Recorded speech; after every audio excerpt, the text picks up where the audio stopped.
Você não tem capacidade para isso. Sua irmã vai assumir seu cargo. Meu pai disse isso na frente de toda a equipe, no meio da sala de reuniões que eu mesma tinha decorado, com os relatórios que eu tinha passado a madrugada preparando ainda abertos na minha frente. 15 anos. 15 anos eu tinha dedicado àquela empresa. 15 anos acordando às 5 da manhã, pulando almoços, cancelando compromissos, levando o trabalho para casa. E num estalar de dedos, tudo virou pó. Minha irmã, que mal sabia a diferença entre fluxo de caixa e conta corrente, sorriu do canto da sala. Um sorriso pequeno, quase imperceptível. Mas eu vi. E naquele segundo, enquanto 20 pares de olhos me olhavam com pena, algo dentro de mim simplesmente desligou. Meu nome é Helena, tenho 38 anos, e essa é a história de como eu aprendi que família não é quem compartilha seu sangue, mas quem reconhece seu valor. Durante muito tempo, eu acreditei que se trabalhasse duro o suficiente, se me provasse dia após dia, meu pai finalmente me veria. Mas há pessoas que nunca vão te enxergar, não importa quanto você brilhe. E está tudo bem. Porque quando você para de tentar ser vista por quem escolhe te ignorar, você finalmente consegue ver a si mesma. Eu cresci em Joinville, Santa Catarina, numa família que tinha uma metalúrgica de médio porte. Nada gigante, mas sólido, construído com trabalho de 3 gerações. Meu avô fundou, meu pai assumiu, e sempre se entendeu que um dia seria a minha vez. Ou pelo menos, era o que eu achava. Eu era a mais velha, a responsável, a que desde criança ouvia, você precisa dar o exemplo. Enquanto minha irmã Bianca, 3 anos mais nova, podia sair, chegar tarde, reprovar em matérias, eu tinha que ser perfeita. Minha nota tinha que ser 10. Minha roupa tinha que estar impecável. Meu quarto organizado, porque eu era a mais velha. E com você é diferente, Helena. Eu me formei em administração aos 22 anos, a primeira da família com diploma universitário. No dia da formatura, meu pai não foi. Tinha uma reunião importante, ele disse. Minha mãe foi, tirou fotos, sorriu, mas eu vi aquele olhar. Aquele olhar de, seu pai devia estar aqui, mas você entende, né? Eu sempre entendia, sempre relevava, sempre engolia o nó na garganta e seguia em frente. Se você já se sentiu invisível mesmo estando presente, deixa seu like aqui embaixo para eu saber que não estou sozinha. Se inscreve no canal para acompanhar essa história até o final, porque eu prometo que vale a pena. E me conta nos comentários de qual cidade você está me assistindo agora. Comecei a trabalhar na empresa no dia seguinte à minha formatura. Nem tirei férias. Entrei como assistente administrativa mesmo com diploma. Você precisa aprender de baixo para cima, meu pai disse. Tudo bem, pensei. Vou provar meu valor. Cheguei todos os dias às 7 da manhã, quando o expediente começava às 8. Fiquei até tarde organizando arquivos que estavam bagunçados há anos. Aprendi cada setor. Produção, vendas, logística, financeiro. Passei por todos. Estudei cada processo, cada gargalo, cada oportunidade de melhoria. Enquanto isso, Bianca tentava vários cursos. Começou design gráfico, largou no segundo semestre. Depois foi marketing, não terminou. Tentou moda, desistiu no primeiro ano. E tudo bem. Meu pai pagava tudo. Ria. Dizia que ela estava se encontrando. Quando eu sugeria que talvez fosse hora dela fazer um estágio, ajudar na empresa, ele ficava irritado. Deixa ela em paz, Helena. Nem todo mundo é workaholic como você. Aos 25, eu já era coordenadora financeira. Tinha reorganizado toda a contabilidade, implementado um sistema novo, cortado custos desnecessários. A empresa estava crescendo 10% ao ano. Aos 28, assumi a gerência de operações. Foi quando as coisas realmente decolaram. Eu renegociei contratos com fornecedores, otimizei a logística, treinei a equipe. No meu terceiro ano como gerente, a empresa cresceu 25%. Meu pai me deu um aumento. Pequeno. Não posso privilegiar você só porque é minha filha, ele disse. Mas não era privilégio. Era reconhecimento. Era o mínimo. Eu ganhava menos que gerentes de empresas do mesmo tamanho. Trabalhava mais horas que qualquer pessoa ali. E quando questionei, ele desviou o olhar. Você mora na minha casa, Helena. Não tem despesas. Eu tinha 29 anos e ainda morava com meus pais. Não porque eu quisesse, mas porque cada vez que eu falava em sair, minha mãe começava a chorar. Você vai me abandonar, depois de tudo que a gente fez por você? E meu pai complementava. É mais prático. Você trabalha aqui perto mesmo. Pra que gastar dinheiro com aluguel? Então eu ficava. E pagava contas. Luz, água, internet, mercado. É uma contribuição, eles diziam. Mas essa contribuição chegava a 3 mil reais por mês. Bianca, aos 26 anos, não trabalhava. Morava lá também. Não contribuía com nada. Dormia até tarde, saía com amigas, viajava com o dinheiro que meu pai dava. E quando eu fazia algum comentário, sempre muito cuidadoso, sempre tentando não soar crítica, minha mãe explodia. Você tem ciúme da sua irmã, Helena? Que feio. Ela só é mais nova, mais delicada. Você sempre foi mais forte. Mais forte. Essa palavra me perseguiu a vida inteira. Mais forte significava que eu não merecia colo. Mais forte significava que eu aguentava qualquer coisa. Mais forte significava que eu não tinha direito de reclamar, de chorar, de precisar. Quando eu completei 32 anos, meu pai me chamou para conversar. Ele estava preocupado. A empresa precisava se modernizar, crescer mais. Precisava de um diretor de operações. Alguém que conhecesse cada parafuso daquele lugar. Meu coração acelerou. Era aquilo. Era a minha vez. Ele ia finalmente me dar o reconhecimento que eu merecia. Eu quero que você assuma, ele disse. Eu respirei fundo, pronta para aceitar. Mas preciso que você entenda uma coisa. Você vai responder para mim, diretamente. Cada decisão passa por mim primeiro. Entendido? Eu deveria ter visto o sinal vermelho. Deveria ter percebido que ele não estava me dando autonomia, estava me dando trabalho com uma coleira curta. Mas eu estava tão desesperada por validação que aceitei. Sim, pai. Pode confiar em mim. Os 2 anos seguintes foram intensos. Eu assumi a diretoria de operações e mergulhei de cabeça. Expandimos para 2 novos estados. Consegui um contrato grande com uma montadora de veículos. Dobrei a equipe de vendas. Implementei controle de qualidade que reduziu defeitos em 40%. A receita da empresa aumentou 60%. 60% em 2 anos. Fomos destaque em revista do setor. Ganhamos prêmio de excelência. E em cada matéria, em cada reportagem, meu pai estava na foto. Sozinho. O visionário empresário que modernizou a indústria metalúrgica. Eu não estava nas fotos. Não estava nos créditos. Você entende, né, Helena? É melhor não expor muito. Deixa as pessoas acharem que é tudo mérito dele. Política, você sabe como é. Meu pai dizia. E eu entendia. Sempre entendia. Enquanto isso, Bianca tinha começado a aparecer mais na empresa. Primeiro, visitando. Depois, almoçando lá. Até que um dia, meu pai anunciou que ela ia fazer uns trabalhos de consultoria de imagem. A empresa precisava melhorar a presença digital, segundo ele. Bianca não tinha experiência nenhuma, mas tinha feito um curso online de marketing digital. 3 meses de curso online. Ela começou mexendo no Instagram da empresa. Postava fotos, algumas bem tiradas, admito, mas sem estratégia, sem calendário, sem métricas. Quando eu tentei sugerir uma consultoria profissional, meu pai recusou. Sua irmã está fazendo um bom trabalho. Não precisa gastar com agência. Eu engoli, mais uma vez. Até que há 8 meses tudo mudou. Meu pai me chamou para uma reunião. Uma reunião estranha, numa segunda de manhã, sem aviso prévio. Quando entrei na sala, Bianca estava lá. E um advogado que eu não conhecia. Meu estômago apertou. Senta, Helena. Precisamos conversar sobre o futuro da empresa. Ele começou falando sobre sucessão, sobre a necessidade de preparar a próxima geração, sobre mudanças no mercado. Eu estava concordando com tudo, pensando que finalmente íamos formalizar minha posição, talvez até falar de sociedade. Então ele largou a bomba. A Bianca vai assumir a diretoria de operações. Ela tem ideias novas, uma visão mais moderna. Você vai ser realocada para a área de qualidade. Silêncio. Eu olhei para ele, esperando o "é uma pegadinha". Não veio. Olhei para Bianca. Ela estava mexendo no celular, desinteressada, como se aquilo fosse apenas um detalhe burocrático. Olhei para o advogado. Ele evitou meu olhar. Pai, eu não entendi. Área de qualidade. Eu construí o departamento de operações do zero. Eu. Helena. Ele levantou a mão, me interrompendo. Você é ótima no operacional, mas falta visão estratégica. Você é muito engessada, muito do jeito antigo. Sua irmã tem frescor, tem criatividade. É o que a empresa precisa agora. Frescor, criatividade. 15 anos de trabalho, resultados concretos, números que não mentiam, reduzidos a jeito antigo. Enquanto 3 meses de posts no Instagram viravam visão estratégica. Você não tem capacidade para isso, ele completou. E disse isso olhando nos meus olhos, friamente. Sabe aquele momento em que você sente o chão sumir debaixo dos seus pés? Foi isso. Mas pior, porque não era só o chão profissional. Era o chão familiar. Era a constatação de que eu nunca seria boa o suficiente. De que não importava quanto eu me doasse, quanto eu provasse, eu sempre seria a engessada, a sem capacidade, a do jeito antigo. Bianca finalmente olhou para cima. Não fica assim, Lê. Você ainda vai trabalhar aqui. Só vai ter menos pressão. Até que é bom pra você, né? Você vive estressada. Ela sorriu. Aquele mesmo sorriso do dia que começou a aparecer na empresa. Aquele sorriso de quem sabe que está ganhando um jogo que a outra pessoa nem sabia que estava jogando. Eu poderia ter gritado. Poderia ter chorado. Poderia ter jogado na cara dele cada final de semana que eu passei naquele escritório enquanto ele estava em churrasco. Cada feriado que trabalhei. Cada aniversário. Cada Natal que eu cheguei atrasada porque estava resolvendo algum problema da empresa.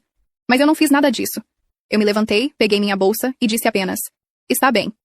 Saí daquela sala, arrumei minhas coisas da minha mesa, coloquei tudo numa caixa e fui embora. Sem discutir. Sem chorar. Sem dar a eles a satisfação de me ver destruída. Cheguei em casa, subi pro meu quarto, tranquei a porta e aí sim, desabei. Chorei até não ter mais lágrimas. Até minha garganta doer. Até minha cabeça latejar. Naquela noite, minha mãe bateu na porta. Filha, seu pai disse que você saiu mais cedo. Tá tudo bem? Eu não respondi. Ela insistiu. Helena, abre essa porta. Você está fazendo drama à toa. É só uma mudança de cargo. Para de ser orgulhosa. Drama, orgulho. Nunca era sobre injustiça. Nunca era sobre desrespeito. Sempre era sobre mim reagindo errado. Vou dormir na casa da Camila. Eu disse, pegando uma mochila e jogando algumas roupas dentro. Camila era minha melhor amiga desde a faculdade. A única pessoa que realmente conhecia toda a história. Ela me recebeu sem perguntas. Me deu o quarto de hóspedes, fez chá, se sentou do meu lado e simplesmente ficou ali. Quanto tempo você vai aguentar isso? Ela perguntou. E eu não soube responder.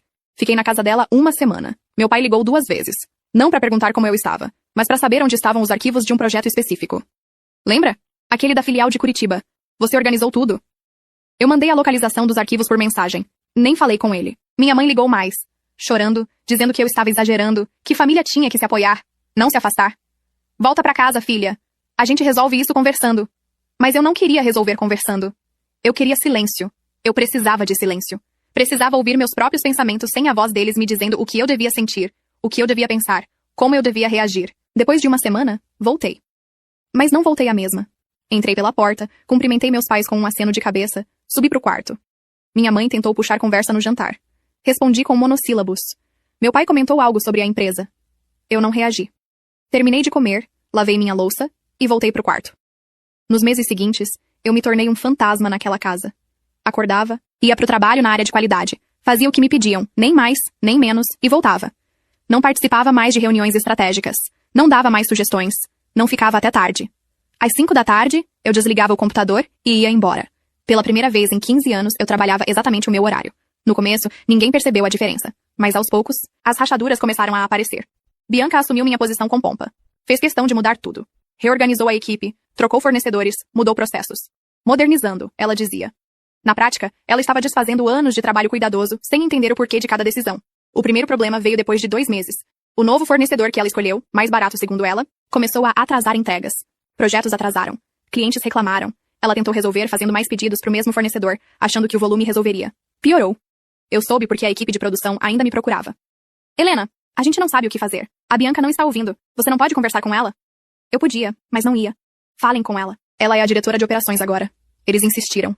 Eu repeti. Parei de ser a ponte, a solucionadora de problemas, a muleta. Se Bianca queria minha cadeira, que aprendesse a sentar nela sozinha. No 3º mês, o problema se agravou. O contrato com a montadora, aquele que eu tinha conseguido e cuidado por 2 anos, estava em risco. A montadora exigia prazos rígidos, qualidade impecável. Com os atrasos, com problemas de qualidade surgindo por causa do novo fornecedor, eles enviaram uma notificação formal.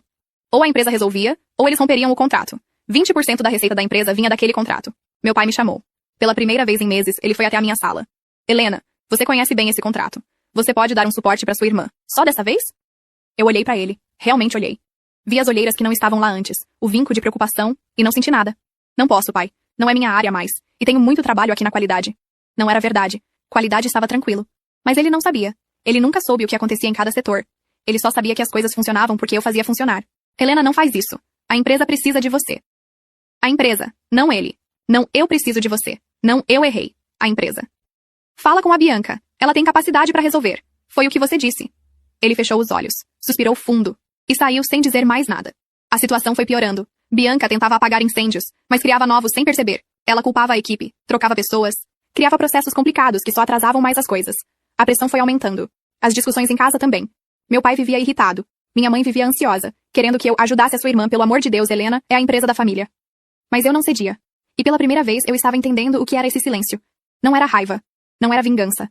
Era proteção. Era eu finalmente colocando uma barreira entre a minha paz e a irresponsabilidade deles.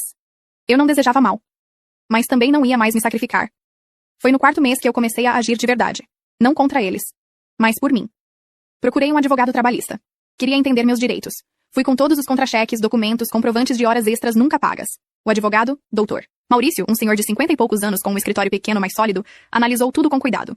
Helena, você tem um caso forte aqui. Desvio de função, horas extras não pagas, assédio moral, você pode processar.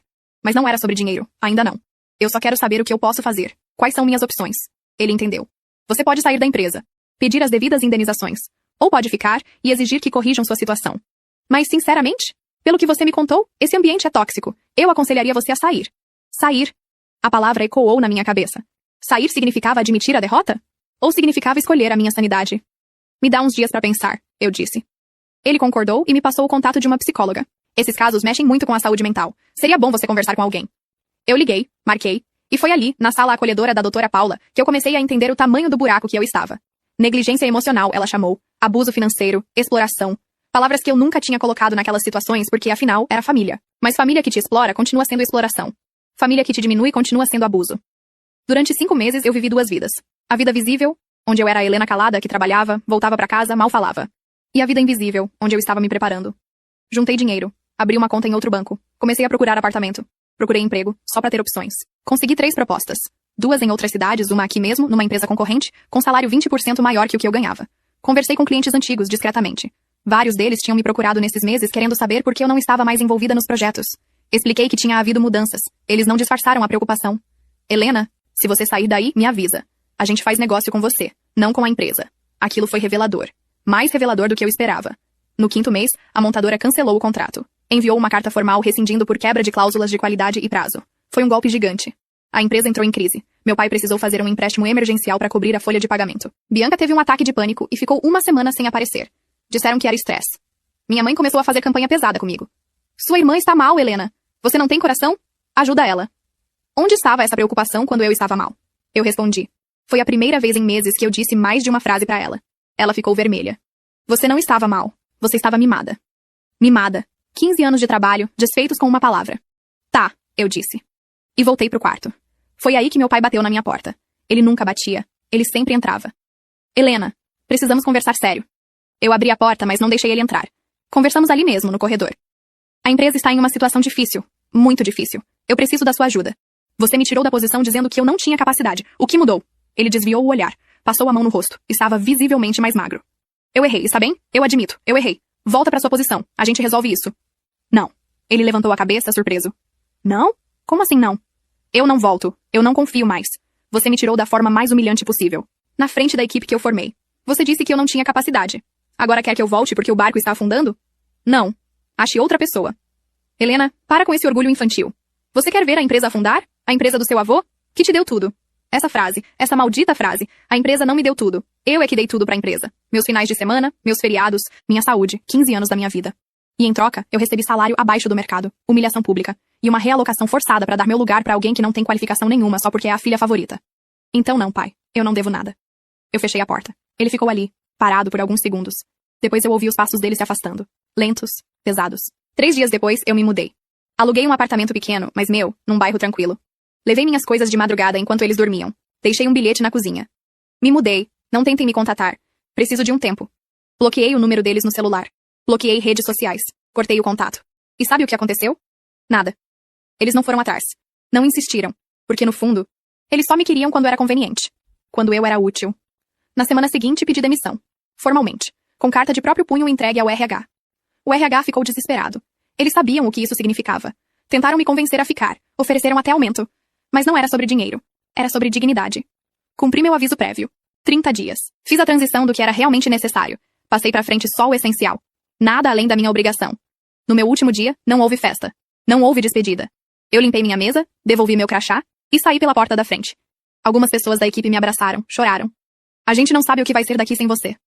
Eu também não sabia, mas não era mais minha responsabilidade descobrir. 2 semanas depois, aceitei a proposta da empresa concorrente. Não por vingança, mas porque era a melhor proposta. Melhor salário, melhor cargo, equipe preparada, estrutura profissional. Quando eu avisei minha nova posição no LinkedIn, meu celular explodiu. Mensagens de ex-colegas, de clientes, de fornecedores. Sabia que você ia voar alto, Helena. Meu pai viu, minha mãe viu, Bianca viu. Nenhum deles me ligou, nenhum deles comentou. Mas a vida tem uma forma curiosa de fechar ciclos. 3 meses depois da minha saída, a empresa da minha família entrou com pedido de recuperação judicial. Bianca tinha feito mais uma série de decisões desastrosas. Trocou o sistema de gestão por um mais barato que não funcionou. Demitiu funcionários-chave achando que ia economizar. Aceitou um contrato que no papel parecia bom, mas tinha cláusulas impossíveis de cumprir. A empresa estava sangrando dinheiro. Foi quando meu pai me ligou. De um número diferente, porque o dele estava bloqueado. Eu atendi sem saber. Helena. A voz dele estava quebrada. Eu sei que você não quer falar comigo. Eu entendo. Mas eu preciso te pedir uma coisa. Pelo amor que você tem pelo seu avô. Pela memória dele. Ajuda a gente a salvar a empresa. Amor pelo meu avô. Ele estava usando o único vínculo emocional que ele sabia que ainda existia. Meu avô tinha morrido quando eu tinha 19 anos. Ele me ensinou a soldar, me levava pra fábrica, me explicava cada máquina, dizia que eu tinha jeito pra aquilo. Você é que nem eu, Helena. Óleo clínico. Eu amava meu avô, mas meu avô não era meu pai. E essa não era mais a empresa do meu avô. Era a empresa que meu pai destruiu. Pai, eu não posso ajudar. Tenho um contrato de trabalho, tenho compromissos, e sinceramente eu tentei avisar, eu tentei alertar, ninguém quis ouvir. Agora vocês têm que lidar com as consequências. Helena, por favor. Ele estava chorando. Meu pai, que eu nunca tinha visto derramar uma lágrima, estava chorando no telefone. Eu fui um idiota, eu sei. Eu fui injusto com você. Mas não deixa tudo ir por água abaixo. Sua irmã não sabe o que fazer. Sua mãe está desesperada. A gente vai perder tudo. Vocês já perderam, pai. Perderam quando decidiram que meu trabalho não valia nada. Que minha dedicação não importava. Que eu era descartável. Eu desliguei. E dessa vez, bloqueei o novo número também. Mas a história não terminou aí. Porque a vida, como eu disse, fecha ciclos de formas interessantes. 2 meses depois, a empresa entrou em leilão. Meu pai não conseguiu salvar. A recuperação judicial não funcionou. Eles estavam vendendo tudo. Máquinas, estoque, até o prédio. Eu soube por um ex-colega. Helena, você viu? Vai ter leilão da metalúrgica. Que tristeza. Era triste, de verdade, ver a empresa do meu avô chegar naquele ponto. Mas não era minha culpa. E eu não podia carregar essa culpa. O que eu não esperava era que minha nova empresa estivesse interessada. Eles queriam expandir a capacidade de produção. Comprar uma estrutura pronta, mesmo que precisasse de ajustes, era mais rápido que construir do zero. E quem estava liderando a análise de viabilidade? Eu. Por ironia ou por justiça, sei lá. Eu estava avaliando se a empresa que me descartou valia a pena ser comprada. Fiz meu trabalho, profissionalmente. Analisei tudo. Os ativos, os passivos, os contratos remanescentes, a situação da equipe, e dei meu parecer. Valia a pena. Mas por um valor bem abaixo do que eles estavam pedindo. A estrutura estava sucateada pela má gestão. Vários equipamentos precisavam de manutenção. A carteira de clientes tinha encolhido drasticamente. Minha empresa fez a oferta, no valor que eu sugeri, e foi aceita. Porque não tinha mais ninguém interessado. No dia da transferência, eu precisei ir lá. Para fazer o inventário final. Quando entrei naquele prédio, depois de quase 8 meses, foi surreal. O lugar estava vazio.